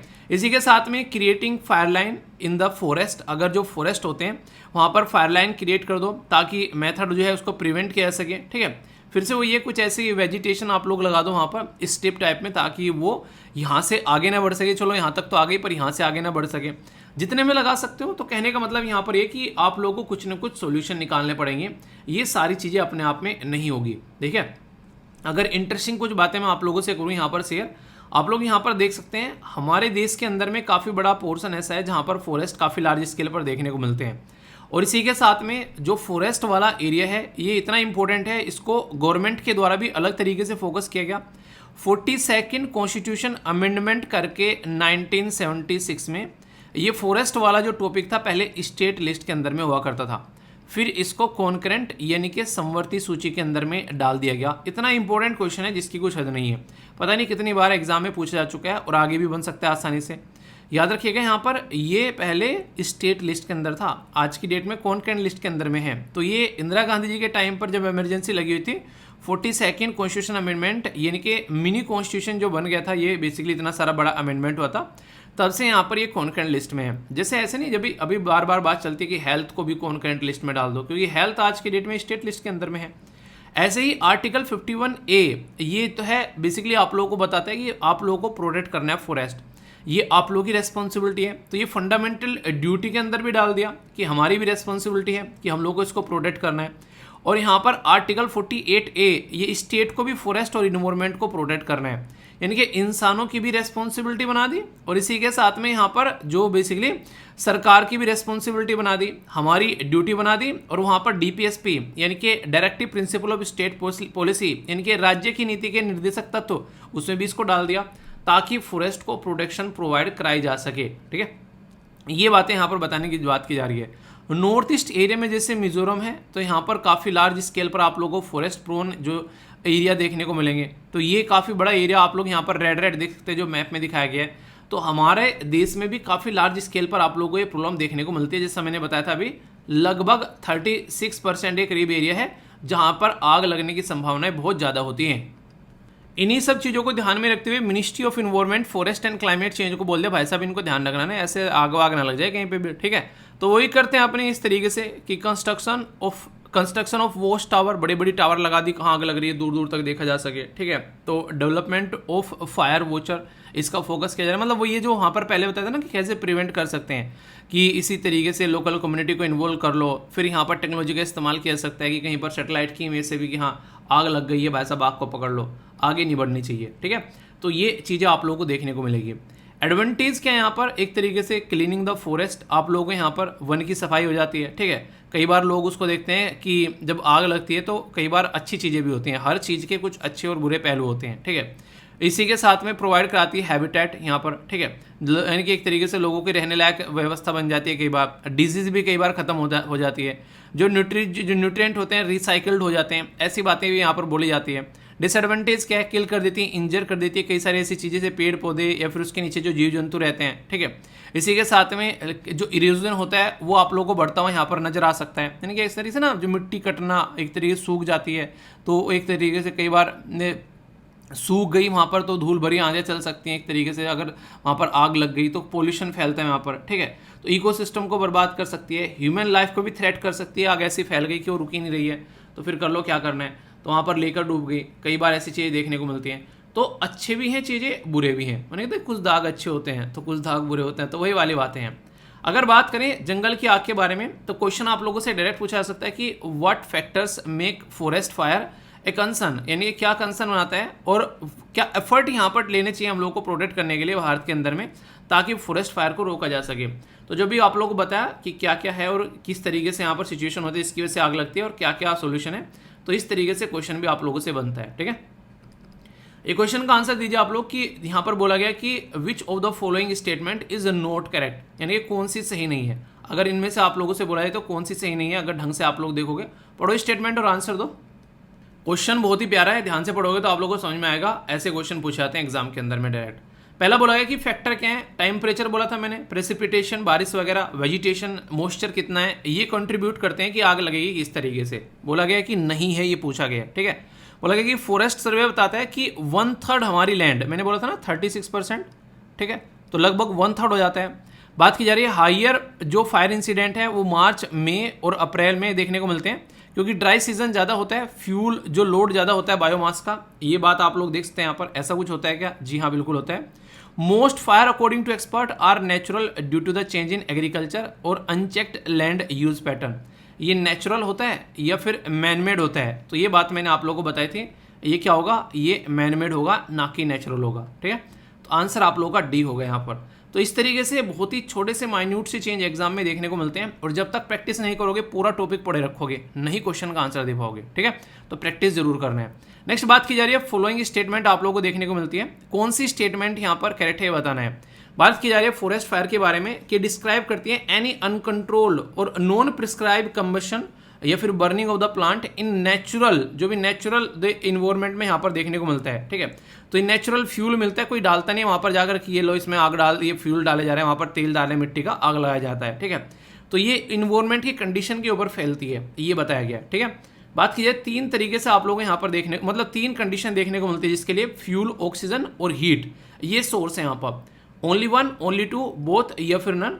तो इसी के बारे में यहाँ पर आप लोग को बताया गया। तो आंसर क्या है? सी है। आप लोग देखते हैं ये सारी चीज़ें, और इसी की वजह से यहाँ पर इतनी सारी आग लगती हुई नजर आती है, ठीक है। तो टॉपिक बड़ा प्यारा था, बहुत ही शानदार था, और यहाँ पर कुछ ऐसी बातें जो कि स्टैटिक, जो आप लोगों से डायरेक्ट क्वेश्चन भी पूछा सकता है, जैसे फॉरेस्ट के बारे में आप लोग याद रखिएगा, किस किस कंडीशन में यहाँ पर आप लोगों को देखने को मिलती है, कैसी कितने तरीके की फॉरेस्ट फायर होती हैं, ये सारे वो पॉइंट्स हैं जो कि डायरेक्ट आप लोगों से एग्जाम में पूछे जा सकते हैं, ठीक है। बाकी ये नेचुरल किस तरीके से होता है, मैनमेड किस तरीके से होता है, यहाँ पर ये इसी के साथ में ये पर्टिकुलर जो चीज़ें हैं आप लोगों से पूछी जाए तो कन्फ्यूज मत होना, ठीक है। तो ये था पूरा आर्टिकल, कोई भी डाउट हो तो बताना, उसको दूर किया जाएगा, डाउट साथ में लेके नहीं जाना है, ठीक है। ये टॉपिक जो है आप लोग रिपोर्ट और जो इंडेक्सेस वाला जो पोर्शन होता है उसके साथ में आप लोग इसको कनेक्ट कर सकते हैं, क्योंकि department of science and technology जो है वो ministry of science and technology के अंडर में आता है, उसके द्वारा रिलीज की गई यहाँ पर ये रिपोर्ट, जिसमें वो अपनी परफॉर्मेंस को इवेल्युएट कर रहा है। ये बिल्कुल ऐसे ही है जैसे मैंने बोला था कि आप लोगों का साल कैसा रहा, आप लोगों को रिव्यू करना है, उसी तरीके से गवर्नमेंट भी अपने आप को रिव्यू करती है कि कैसी परफॉर्मेंस रही। रिव्यू करने का फायदा क्या रहता है? जो पोर्शन अच्छे रहे, अच्छी बात है, उनको और अच्छे से लेकर चलना है, पर जो पोर्शन खराब रहे उसमें ये देखा जाता है कि इनको कैसे अच्छे से लेकर चलना है, कैसे इनकी परफॉर्मेंस को इंप्रूव करना है, कौन कौन सी कमियां खामियां रह गई जिसकी वजह से यहाँ पर ये अच्छा परफॉर्म नहीं कर पाए। तो इसलिए रिव्यू करना काफ़ी ज़्यादा जरूरी यहाँ पर हो जाता है। तो बहुत सारी बातें बहुत डिटेल में डिस्कस करूंगा, एक एक पॉइंट जो है वो माइंड में क्लियर होता हुआ चलेगा, बस आप लोगों को टकटकी लगाकर ध्यान से चीज़ों को सुनते हुए आगे बढ़ना है, ओके। तो कुछ मेजर अचीवमेंट जिनके साथ में हम लोग चीज़ों को आगे देखेंगे। सबसे पहले यहाँ पर बात की जा रही है कि इंडिया की जो रैंकिंग रही ग्लोबल साइंस एंड टेक्नोलॉजी का जो इंडेक्सेस होते हैं उसके अंदर में, तो हम जो 40th पोजीशन पर यहाँ पर रहे, टॉप जो भी इनोवेटिव इकोनॉमी है ग्लोबल लेवल पर। तो ग्लोबल इनोवेशन इंडेक्स 2022 में हमारी रैंक क्या थी? वो थी 40वीं रैंक। इसी के साथ में नेशनल साइंस फाउंडेशन का जो डेटाबेस है उसमें टॉप 3 कंट्रीज में साइंटिफिक पब्लिकेशन में हमारा नाम आप लोगों को देखने को मिला। यानी कि रिसर्च एंड डेवलपमेंट पर जो हम लोग फोकस नहीं किया करते थे, अब उन चीज़ों पर फोकस कर रहे हैं। कई सारे बच्चे बोलते हैं कि सर रिसर्च एंड डेवलपमेंट पर अब तक फोकस क्यों नहीं किया गया।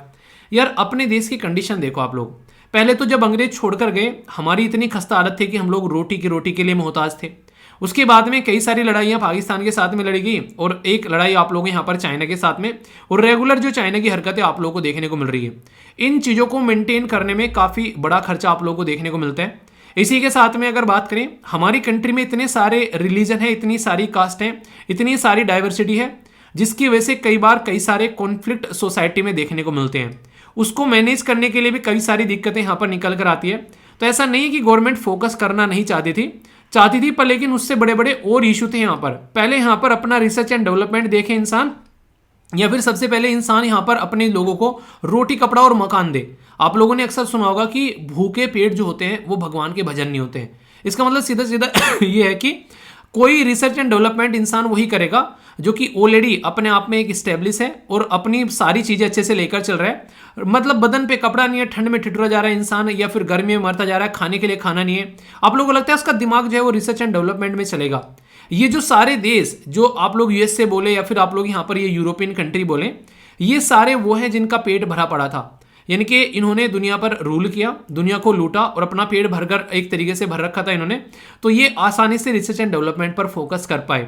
चाइना बड़े स्मार्ट तरीके से निकल के गया, उसने ना किसी को बचाया, ना किसी को कुछ बोला, ना किसी को कुछ बताया, अपना अंदर ही अंदर करता रहा काम, और जब सामने आया निकल कर तो वही बात हो गई जैसे जर्मनी यूनाइट हुआ था, जैसे जर्मनी का यूनिफिकेशन हुआ, ऐसे ही चाइना का डेवलपमेंट आप लोगों को देखने को मिलेगा कि चाइना का डेवलपमेंट हुआ।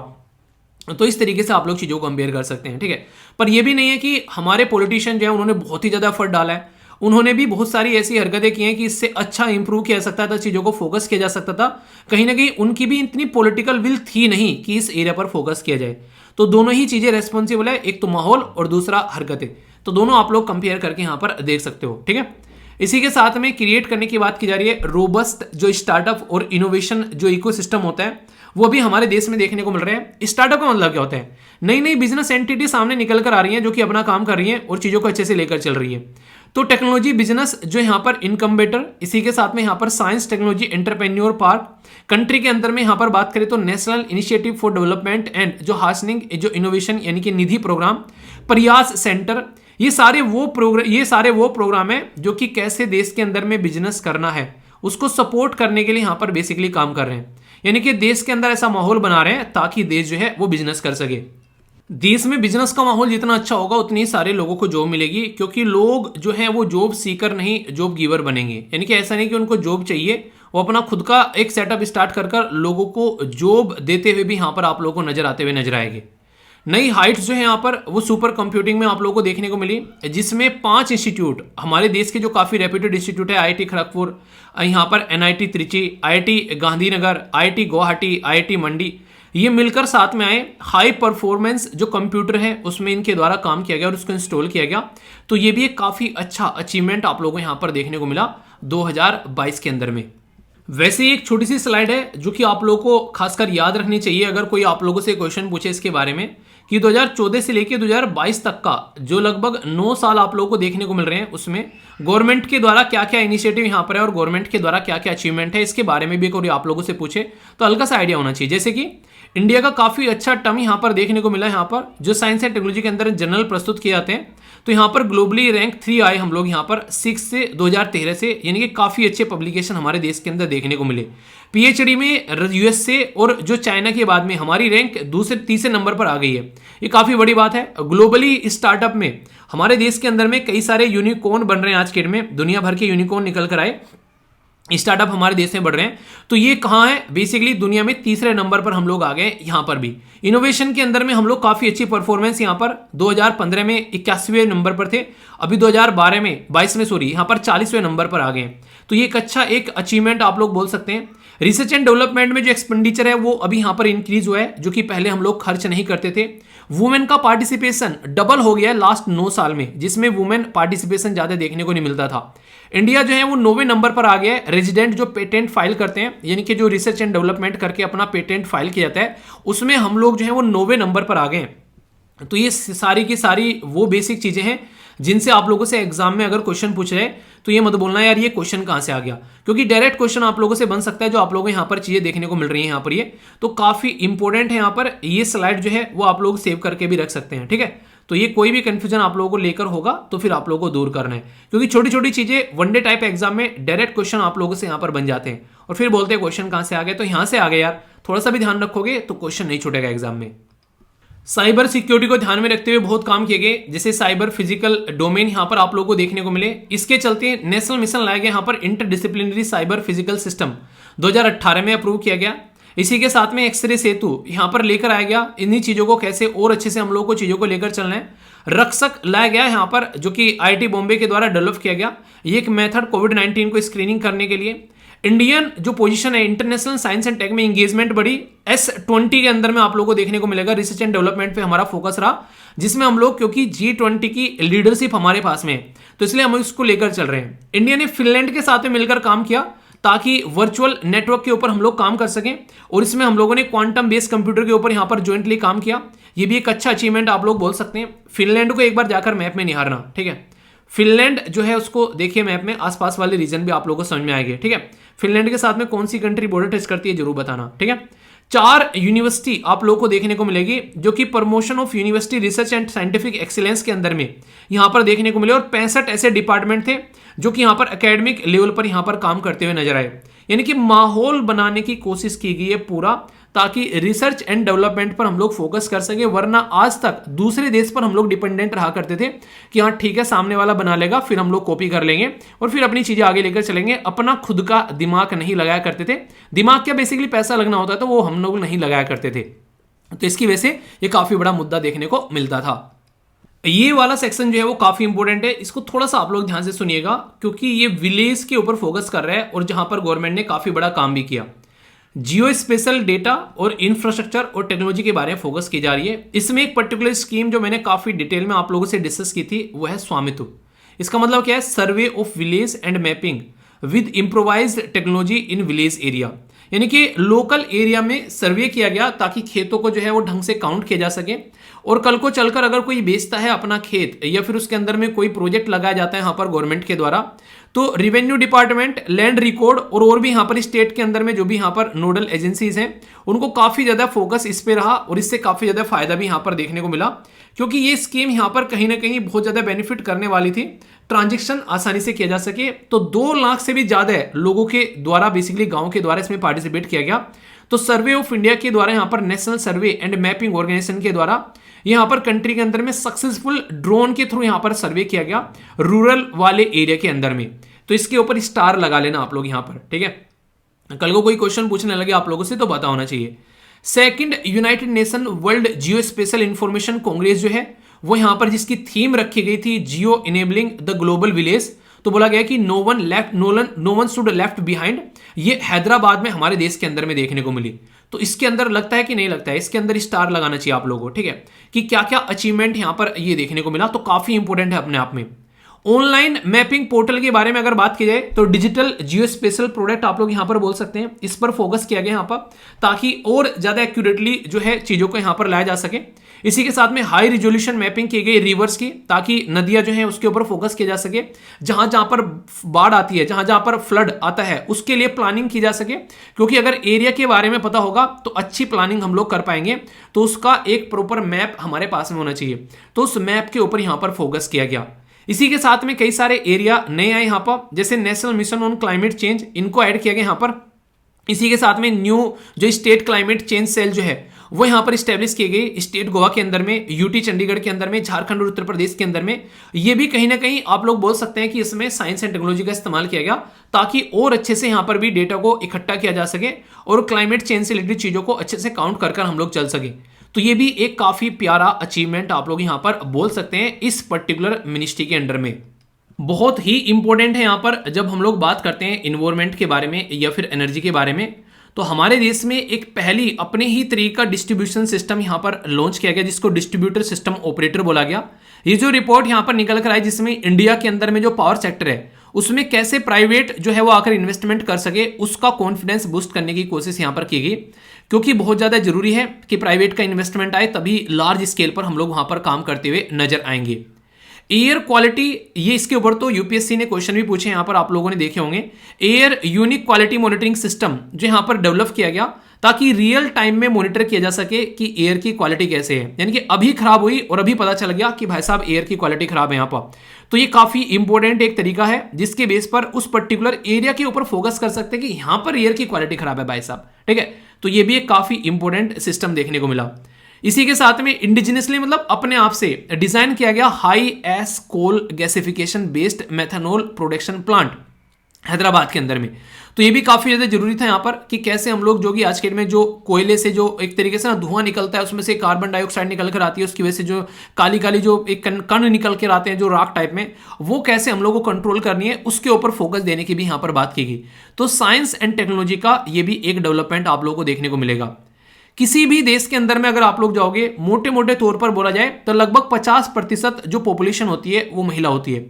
अगर उसको पीछे छोड़कर चल रहे हैं तो उस देश की अपॉर्चुनिटी जो मिल रही है यहाँ पर महिलाओं को और उसमें जो प्रोग्रेस आ रही है उसको काउंट किए बिना हम लोग उस एरिया के बारे में बात नहीं कर सकते हैं। तो कैरियर अपॉर्चुनिटी साइंस वाले फील्ड में जो वुमेन को है वो काफी ज्यादा यहाँ पर देखने को मिली। यानी कि पहले यहां पर हम लोग बेसिकली ढंग से बात नहीं करते थे यहां पर इस फील्ड में वुमेन के बारे में, अक्सर होम साइंस सब्जेक्ट उनको पकड़ा दिया करते थे, पर लेकिन अभी यहां पर फोकस किया गया किसके ऊपर, STEM के ऊपर।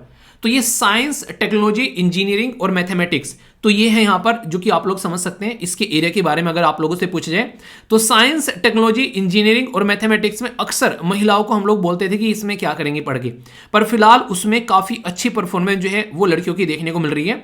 और मेजर इनिशिएटिव था यहाँ पर विज्ञान ज्योति, जो कि पूछा जा सकता है आप लोगों से कि विज्ञान ज्योति क्या था और क्यों यहाँ पर ये सिस्टम जो है वो लॉन्च किया गया। तो इससे आप लोग समझ सकते हैं यहाँ पर कि कैसे क्वेश्चन आप लोग यहाँ पर बन सकते हैं अगर पूछे जाए एग्जाम के अंदर। इसी के साथ में यहां पर एक ग्रांट लाया गया जिसको सर्ब पावर बोला गया। अब सर्ब पावर पढ़कर आप लोग समझ में नहीं आएगा यार ये क्या आ गया। अगर फुल फॉर्म पता होगी तो आप लोग इसके बारे में बता पाएंगे। तो इसलिए फुल फॉर्म काफ़ी ज़्यादा जरूरी है, उसके बारे में आप लोगों को आइडिया होना चाहिए अगर आप लोग ढंग से चीज़ों को समझना चाहते हैं। सर्ब का मतलब क्या है? Science and engineering research board. तो सर्ब का मतलब तो ये हो गया। अब बात आ गई पावर की। पावर का मतलब क्या है? प्रमोटिंग, ये फुल फॉर्म है यहां पर, promoting opportunities for women in, यहां पर एक्सप्लोरेटरी रिसर्च, यानी कि रिसर्च में वुमेन को सपोर्ट प्रोवाइड कराने के लिए ग्रांट यानी कि पैसा दिया गया यहां पर, ताकि अपॉर्चुनिटी मिल सके साइंटिस्ट को, विजिट किया जा सके उनके द्वारा भी इंस्टीट्यूशन और यूनिवर्सिटीज में, और अपनी परफॉर्मेंस को बढ़ाया जा सके रिसर्च एंड डेवलपमेंट के फील्ड के अंदर में। समझ में आ रहा है क्या बातें बोल रहा हूं? तो अपने ही आप में काफी इंपॉर्टेंट चीजें हैं जो कि आप लोग अंडरस्टैंड कर सकते हैं और इन चीजों को अच्छे से लेकर आप लोग चल सकते हैं। वरना ये वो एरिया होते हैं जो अक्सर हम लोग छोड़ दिया करते हैं, जिनके ऊपर हमारा ज्यादा फोकस रहता नहीं है। तो इनको फोकस देकर चल रहे हैं तो बहुत सारी एक ऐसी पॉपुलेशन है जिसको देश में हम लोग साथ में लेकर चल रहे हैं। तो ये काफी अच्छा इनिशिएटिव है जो कि आप लोग याद रखिएगा। कुछ और इनिशिएटिव जो कि आप लोगों को यहां पर पता होने चाहिए, जिसके बारे में अगर पूछ रहे हैं तो ये पूरी की पूरी एक पर्टिकुलर लिस्ट आप लोगों के सामने आ चुकी है, जिससे कि कोई भी कंफ्यूजन अगर आप लोगों को रहेगा तो वो आप लोगों का दूर होता हुआ यहाँ पर नजर आएगा। ठीक है, तो सारी चीजें एक जगह इकट्ठी हो गई पूरी मिनिस्ट्री की, तो इसको रिवाइज करोगे तो आसानी से आप लोग कोई दिक्कत भी नहीं होगी। बात की जा रही है यहाँ पर कंजर्व करने की बात की गई हेरिटेज साइंस एंड टेक्नोलॉजी के थ्रू। मतलब क्या था? डीएसटी का प्रोग्राम था यहाँ पर जिसका नाम रखा गया श्री। श्री मतलब science and heritage research initiative. तो आप लोगों से पूछा जाए इसके बारे में तो आप लोगों को थोड़ा सा इसके बारे में याद रखना है। ये साउंड प्रूफिंग क्वालिटी, ये यहां पर पट्टा मदई, ये मैट आप लोगों को देखने को मिली। पट्टा मदई जो मैट है ये सिल्क मैट है। मैट मतलब चटाई, जो चटाई बनाई जाती है। तो शानदार तरीके से इसमें इलेक्ट्रॉनिक पावरलूम जो है उसका इस्तेमाल किया गया, जुलाहा जो कम्युनिटी होती है उसके द्वारा। और ये एक तरीके से जो हैंडमेड ये सिल्क है यहाँ पर। ठीक है, इनको आप लोग पट्टू पाई के नाम से भी यहाँ पर जानते हैं। तमिलनाडु के अंदर में यहाँ पर ये चीजें आप लोगों को देखने को मिलती है। तो इसके ऊपर काफी लार्ज स्केल पर काम किया गया और इसलिए भी याद रखिएगा इसको ऑलरेडी यहाँ पर जीआई टैग का भी दर्जा मिल चुका है, जियोग्राफिकल इंडिकेशन का दर्जा इसको मिल चुका है। तो इसलिए भी यहाँ पर ये आप लोगों से पूछी जाती है। ठीक है, तो ये तमिलनाडु से रिलेटेड यहाँ पर ये न्यूज़ है जो कि आप लोग यहाँ पर कनेक्ट कर सकते हैं।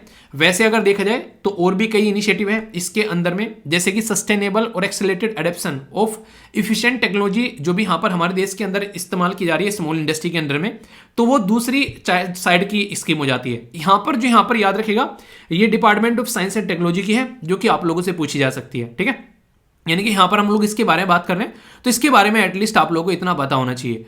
नेक्स्ट यहां पर इंपॉर्टेंट है, मैंने अभी आप लोगों से बात की थी सर्ब के बारे में। तो सर्ब क्या था? ये था science and engineering research board, और इसके साथ में शोर जुड़ गया अभी यहां पर।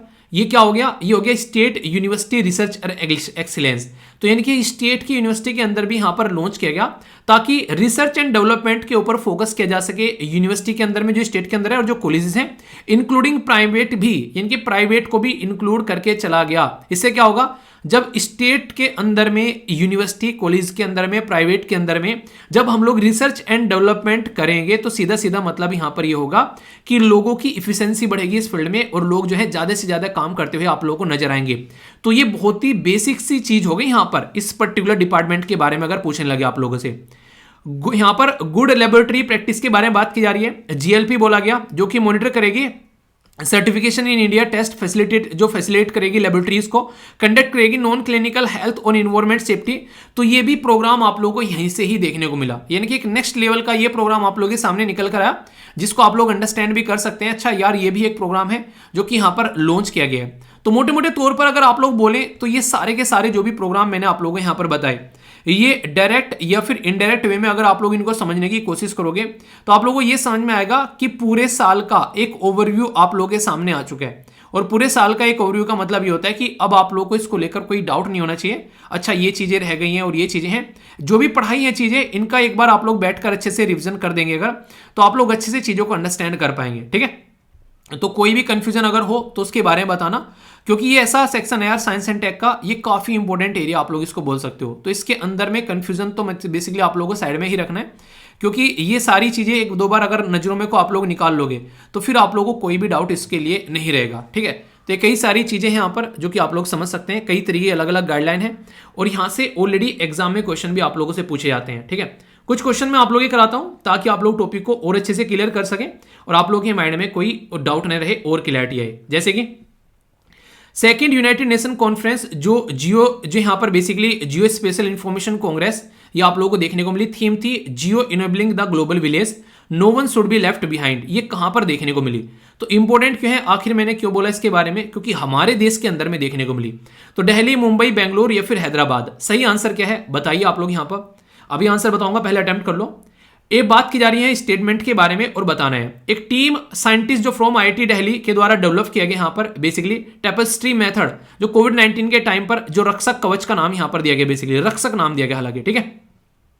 इंडिया के द्वारा ज्वाइन किए गए फिनलैंड के साथ में, ताकि वर्चुअल जो नेटवर्क सेंटर है क्वांटम कंप्यूटिंग में उसमें काम किया जा सके, और यहां पर super computer based quantum computing के ऊपर काम किया, ठीक है। तो कौन सी स्टेटमेंट इनकरेक्ट है? Only one, only two, both या फिर नन? ये आंसर आप लोग दीजिए। एक और क्वेश्चन है यहां पर, बात की जा रही है कि first indigenously design high ash coal gasification based methanol production plant जो है वो हैदराबाद में ओपन किया गया। दूसरा सर्ब पावर, ये मोबिलिटी ग्रांट जो है वो इंट्रोड्यूस किया गया प्रोवाइड कराने के लिए अपॉर्चुनिटी महिलाओं के लिए।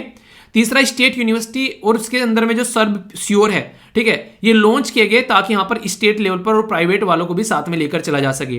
करेक्ट स्टेटमेंट आप लोगों को बतानी है। Only one, only two, all three या फिर नन ऑफ द अबव। तो 3 क्वेश्चन मैंने आप लोगों को बताए। अब तीनों के आंसर देख लेते हैं और बताना कितने क्वेश्चन आप लोगों के सही हुए तीनों में से। पहला तो ऑब्वियसली ये बात कि सही हो ही जाएगा, हैदराबाद है इसका, ठीक है। तो इसका आंसर आप लोगों का डी देखने को मिला, जो कि मैंने डिस्कस किया था काफी डिटेल में। नेक्स्ट क्वेश्चन आप लोगों के सामने है यहां पर, इसका आंसर आप लोगों को ए देखने को मिलेगा, क्योंकि इनकरेक्ट यहां पर पूछा गया है, ठीक है। तो ये ध्यान रखना आप लोगों को, करेक्ट नहीं इनकरेक्ट पूछा गया है। तो ये थोड़ी सी एक ऐसी चीज है जो आप लोगों को फोकस देकर चलने वाली होती है। और इनकरेक्ट क्या है? वो है आईआईटी दिल्ली। क्यों? क्योंकि आईआईटी बॉम्बे मैंने यहां पर आप लोगों को बताया था, आईआईटी बॉम्बे के साथ मिलकर यहां पर ये अचीवमेंट यहां पर किया गया। बाकी दूसरा फिनलैंड के साथ में मैंने बोला था आप लोगों को कि एक बार मैप में देखना फिनलैंड को जाकर, ताकि कोई डाउट न रहे। इस क्वेश्चन का आंसर क्या है? इस क्वेश्चन का आंसर है कि कौन कौन सी स्टेटमेंट करेक्ट है। तो सारी की सारी स्टेटमेंट जो है वो यहां पर करेक्ट है, तो ऑल 3।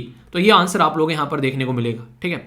तो ये ऐसी चीजें हैं जो कि एक बार आप लोग रिव्यू कर लेना, फिर आप लोग के माइंड में कोई डाउट नहीं रहेगा। इवन यूपीएससी ने आंसर राइटिंग का भी क्वेश्चन यहां से पूछा, समझ सकते हैं आप लोग। यहां पर ये तो ये पूछ सकते हैं कि साइंस एंड टेक्नोलॉजी का क्या आज की डेट में रोल है हमारी लाइफ के अंदर में। यहां पर पूछा गया कि how is the science basically in interwoven deeply with over life, कैसे हमारी लाइफ के साथ में गहराई से जुड़ी हुई है। इसी के साथ में what are the striking change in the agriculture, जो ट्रिगर किया है यहां पर साइंस बेस्ड टेक्नोलॉजी। आप लोगों ने देखा ड्रोन का इस्तेमाल किया जा रहा है, ठीक है।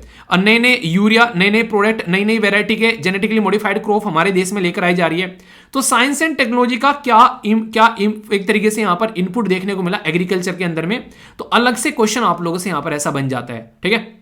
और साइंस एंड टेक्नोलॉजी का क्या इंपैक्ट है यहां पर हमारी डे बाय डे की लाइफ में, वो भी आप लोगों से क्वेश्चन यहां पर पूछा जा सकता है। तो एग्रीकल्चर बोल दिया, हेल्थ बोल दिया, कल को चलकर यहां पर कोई दूसरा डिपार्टमेंट बोल देंगे, ठीक है, एक तरीके से। तो यहां पर कुछ भी पूछा जा सकता है आप लोगों से। तो उसमें क्या क्या अचीवमेंट है साइंस के, वो उसके बारे में एक हल्का सा ओवरव्यू आप लोगों को यहां पर मिल जाता है, ठीक है।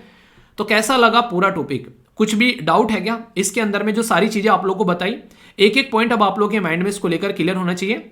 हिंदी और इंग्लिश में भी पीडीएफ आप लोगों को मिल जाती है, तो इसको जाकर आप लोग टेलीग्राम से डाउनलोड कर लेना, क्योंकि सारी की सारी चीजें आप लोगों को हिंदी में मिल जाएगी जो हिंदी भाषी है, और जिनको इंग्लिश में पढ़ना है उसके लिए इंग्लिश में अवेलेबल है। और बाकी क्वेश्चन हिंदी इंग्लिश में रहते ही हैं, तो कोई डाउट होना ही नहीं चाहिए, ठीक है। तो बताना जरूर, कोई भी डाउट हो उसको फिर दूर किया जाएगा नेक्स्ट वीडियो के अंदर में, ठीक है। और लाइक या डिसलाइक कर भी बता सकते हो कैसा लगा टॉपिक, कुछ और इंप्रूवमेंट करना है तो भी बता दिया करो, ओके। आगे चले यहाँ पर यूनियन लॉ मिनिस्टर के द्वारा यहाँ पर जो अभी फिलहाल बात की जा रही है जजेस की अपॉइंटमेंट के बारे में, तो लॉ मिनिस्टर ने नोटिफाई किया कि appointment in the 4 high courts जज। तो यहाँ पर ये इसको अच्छे से स्पीड अप कर रहे हैं, तो ये एक अच्छी बात है। सुप्रीम कोर्ट ने यहाँ पर मॉडिफाइड किया जजमेंट, जो मैंडेटरी जो इको सेंसिटिव जोन को लेकर minimum 1 kilometre around the protected area और नेशनल पार्क यहाँ पर ये बोला गया है, ठीक है। तो ये एक इसके बारे में आप लोग याद रखते हैं। उज्बेकिस्तान के द्वारा होल्ड किया गया referendum on the new constitution. देखो कई सारे देश ना ऐसे हैं जो आज के दिन में संविधान बनाने के लिए तरस रहे हैं, और हम लोग देखो कितना बेहतरीन संविधान ले बैठे हैं, तो खुश हो जाओ, ठीक है। सिटीजन ऑफ उज्बेकिस्तान के द्वारा वोट किया गया बेसिकली एक तरीके से रिफॉर्म करने के लिए, अपनी स्ट्रेंथ करने के लिए प्रेसिडेंट। और रेफरेंडम क्या होता है? जनता से डायरेक्ट जाकर पूछ लेना कि भाई साहब आप लोगों की इसके बारे में क्या राय है, ठीक है। Divorce can be granted on the ground of, ये देखिए ये इंटरेस्टिंग है, आप लोगों को थोड़ा सा ये खासकर पर्सनल लाइफ से रिलेटेड काम आ सकता है। अगर आपका पार्टनर आप लोगों को इरिटेट करता है और आप लोगों का इरिटेट होने के बाद में ब्रेकडाउन हो जाता है, तो उस ग्राउंड पर आप लोग क्या कर सकते हैं, डाइवोर्स ले सकते हैं, खुद सुप्रीम कोर्ट ने बोला है, ठीक है। और यहां पर और भी कई सारी चीजें हैं। अगर आपका पार्टनर जो है, आप लोग के परिवार के साथ में से लड़का है, उसके साथ में कोई लड़की आई है, तो परिवार के साथ में माँ बाप से अलग होने के लिए बोल रही है आप लोग की वाइफ, तो उस ग्राउंड पर भी आप लोग डाइवोर्स ले सकते हैं। तो ये नए नए इनोवेशन है, क्योंकि आज के डेट में किसी के साथ में शादी होती है तो अक्सर देखने को मिलता है कि लड़की जो है परिवार के साथ में कंफर्टेबल फील नहीं करती है, तो उसकी वजह से हस्बैंड को बोलती है कि परिवार से अलग हो जाओ, तो वो सिचुएशन देखने को मिलती है, तो उस बेस पर आप लोग डाइवोर्स फाइल कर सकते हैं। तो ये ऐसे ऐसे भी कई सारे केसेस अभी सामने निकल कर आए, जो कि बड़ी बात है। कुछ और इंपॉर्टेंट चीजें जो कि डिफेंस के बारे में है, अगर बात करें तो यहाँ पर फर्स्ट वुमेन जिनके द्वारा हिस्ट्री जो फाइव कैडेट जो है हमारे देश के अंदर में फर्स्ट अभी वुमेन होगी जिन्होंने हिस्ट्री क्रिएट कर दी है इंडियन आर्मी में। जो अभी यहाँ पर आर्मी जो रेजिमेंट आर्टिलरी, नॉर्मली एक तो नहीं जैसे डॉक्टरी में हो गया, टीचिंग में हो गया, उनमें तो रखते थे, पर लेकिन आर्मी रेजिमेंट आर्टिलरी वाले में यहाँ पर वुमेन को इंक्लूड किया जा रहा है, तो ये बड़ी बात है देश के अंदर में। रिटायर कमांडो जिनका नाम है अभिलाष टोमे, नाम आप लोगों ने सुना ही होगा, बहुत इंपॉर्टेंट पर्सनैलिटी है। ये फर्स्ट इंडियन बन गए जिन्होंने गोल्डन ग्लोब रेस जीती। तो इंपॉर्टेंट पर्सनैलिटी में भी आप लोगों से क्वेश्चन पूछा जा सकता है। हमारे देश के जो डिफेंस मिनिस्टर है राजनाथ सिंह जी, वो मालदीव की यात्रा पर हैं, तो देखते हैं किस तरीके चीज़ों को लेकर चलते हैं। तो कई सारे मुद्दों पर दोनों बात करेंगे। तो मालदीव नेशनल डिफेंस फोर्स जो है वहाँ पर भी बातें की जाएगी, डिस्कस किया जाएगा चीज़ों को, जैसे जैसे चीज़ें होंगी। और चाइना को लेकर आप लोगों को पता ही है जैसा इन्फ्लुएंस हो रहा है पड़ोस में, तो उसको भी टैकल करने के लिए कुछ ना कुछ सामदाम दंडभेद लगाए जाएंगे। ओके, तो याद रखिए कहाँ पर विजिट की जा रही है, तो एक बार हल्का सा लोकेशन जरूर देख लेना मालदीव का। कुछ वर्ल्ड लेवल की वन लाइनर देखने को मिलेगी। यूएसए और ब्रिटेन ने अपने जो स्टाफ को निकालना स्टार्ट कर दिया सूडान से, क्योंकि सूडान में जो हरकत चल रही है उसकी वजह से यहाँ पर, तो ये जरूरी है। अजरबैजान ने यहाँ पर चेक पॉइंट लगा दिया है, खासकर अर्मीनिया के साथ में, तो ये एक न्यूज़ निकल कर आ रही है। दोनों के बीच में लंबे समय से रस्साकसी चल रही है।